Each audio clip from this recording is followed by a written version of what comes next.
What are we looking at? This is one of the first sprinklers. It's not one of the first. It's the first model sprinkler ever made.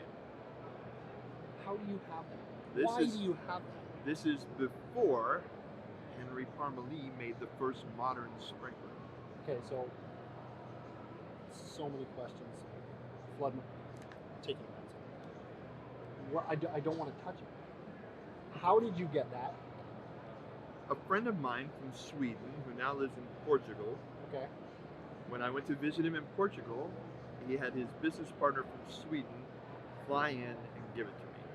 They got it out of a theater in Europe, and so this was done prior to 1860. What? So this is an 1850s original sprinkler head. I know that this is a second edition because of the hole in the top. Okay. The first edition did not have a hole in the top, it just had the slits on the side of this giant empty brass ball, Right. and the slits are where the water came out, but this was part of the original deluge systems. This was a way to distribute the water better than just the hole in the piping. And so this was the first nozzle of this type, which turned into the first sprinkler when the guy realized I should stop the waterway from the inside with a rubber stop. And he created, imagine a golf tee Yeah. with a little spindle on the end and in the top. And he poked the spindle in the end, and that held the rubber stop there, put a piece of solder there. And when that solder let go, it spit the spindle out. Right.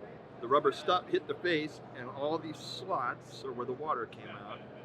So this is an 8. Oh my god. This was made, so when you read in the textbooks, you'll Yeah. read Henry Parmelee. Well, the original sprinkler was actually created by Major Stewart Harrison, or Harrison Stewart. I don't remember if it's which way it is because I get confused. Right. But he was a major in the British Army Yep. in London, and he invented that then. And my friend Michael Billstrom, Yep. who now lives in Portugal, him and his business partner Thomas Blad, they took this out of a theater. How many of these are in existence? I've never seen one. Apparently they have a couple. In fact, they walked by the booth a little while ago, and we're shaking hands and hugging, and he says, I found one with a stopper. No. That was going to be my next question is, oh, it's already, I told him, shut up. He's like, no, I'll send it to you. And so we'll see if that happens, but I don't know of any. This is a Smithsonian piece. Yeah. I know of no one that has one of these. So now when I don't know that anyone would recognize it because most people don't even realize that this was created before the Parmelee. Right. Like, you got to read textbooks to find that out. Right, and, yeah, and yeah, most yeah. people haven't read that far. And Yeah. Parmelee. That's right. Yeah. And an American. So, that's the reason it took off. This didn't take off as well. Obviously, its construction is a bit too hardy Yep. to be affordable. A lot of brass there. Well, and that was the same with Parmelee's. Right. Parmelee's first sprinkler was 2 sprinkler contraptions Yep. that had springs on them, and the tops popped off and left the deflector showing, but there was no water to them Right. because they had a valve under them. And the valve had a little pivot arm on it to open it, and it was tied to a string that went to another contraption. So there's 3 pieces here now, on 2 on pipe, Yep. sprinklers. In the middle is a steam whistle. And when it popped, water would come out of it and make a noise. Not your alarm. Well, and there were 2 wires that went to the little valves under the sprinklers, and the wires, when it popped up, it pulled the valves open. Just a little quarter, not even quarter turn, just Yeah, pulled it open, plunger type thing, opened it up, and water came out of the sprinklers. So it's essentially each one of the sprinklers is its own double interlocking pre-action valve. Triple interlocking pre-action It was valve? the first combined, yes, first combined alarm and sprinklers. But it was so expensive to make all those parts and pieces and try to put it together. Don't say. And there wasn't anything, right? And he was just a piano factory guy. Yeah. Just needed to protect this piano factory. So he ends up with that the salt shaker that we know of. Yeah. The problem, the difference between this and the salt shaker, and then what eventually led to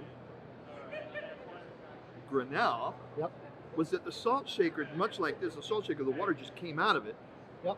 But it was just little holes, and it just sent little pissy streams everywhere in a nice little, umbrella-shaped pattern. But it had a cover on it, a brass cover, and it was soldered around here. The thing is, it had holes in it, so when the water filled it up, And I learned this when I was a Boy Scout and I did camping and I took it serious. I learned that if you take a paper cup and fill it with water, Yep. you can put it in the middle of a campfire, Yep. stick an egg, a raw egg in it, and boil the egg, and the paper cup will not come apart. Yep. It'll get black and charred, but the water absorbs so much energy Yeah. that now any paper above the line of the water will burn away. Yeah. But you can boil an egg in that and eat a hard-boiled egg when you're done Yeah. out of a paper cup in a fire. A brass cap with solder on it, with the water coming through the head up against the cap, it cooled the solder so much Yeah. that Grinnell ended up writing letters back and forth with Parmelee about the invention and the patent rights and so on. And he ended up saying, I want to make, and this is the second edition of that, but he wanted to take metal and solder it Yep. and hold the plate down, hold the waterway cap down. And so he decided the first one was just a plate on the big old arch, Yep. Sprinkler. The second one was this more refined, The 2 plates with solder, and when they came apart, it opened and went. depression. Yeah. And the nice thing about this, the difference, and the reason that this became the sprinkler was because this activated much faster, much more reliably, Yep. and the water wasn't on the solder. The heat could get to it and melt it, Yep. and then the water did its job. A little bit better probably with the deflector or the spray distribution as well. Well, The first kick at the can, maybe not better, but there's as far all as kind of holes, conversations about that, and I don't know that it was any better really, because the shape of the globe with the pissers, Yeah. it put out a much more defined stream, so it would penetrate the flume better. But this certainly cooled better because it was more of a fog, a Right. mist, and not a mist. I hate to use that word with sprinklers, but Yeah. more of a fog. The droplets were much smaller and finer and spread out in a ball rather than just pissing streams. So how would you compare the spray pattern from this one to the spray pattern of the Model A? Again, this is not the ball of steam or the ball of water droplets. This is more sheets Right. rather than the pissing holes of the Parmelee, Yep. where just little tiny water streams.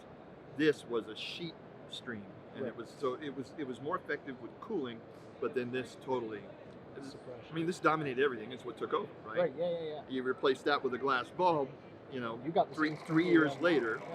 Yeah. And with ceramic instead of the metal caps, Yep. which we originally tried in 1894. By 1900, he was using first glass caps, then ceramic caps, Okay. and he mixed and matched those in the different models that he used for that. So that was 128 years ago. Yep. 128 years. No, 126. 28, 96. 94. 94. This Okay. is before the Oh, 1890s. right, the This 96 is this the code was book, before and the that's NFPA. 94. Yes, Before all the right, NFPA all was right. formed, this sprinkler was made. I thought I had them. I thought I had them. So there you go. Awesome. It was going to be a quick clip, but then down the rabbit hole. I tend to do that. You tend to do that. That's Yeah, awesome. we do Thanks that a for lot, don't we? Yeah. Awesome. Pleasure talking to you, Chris.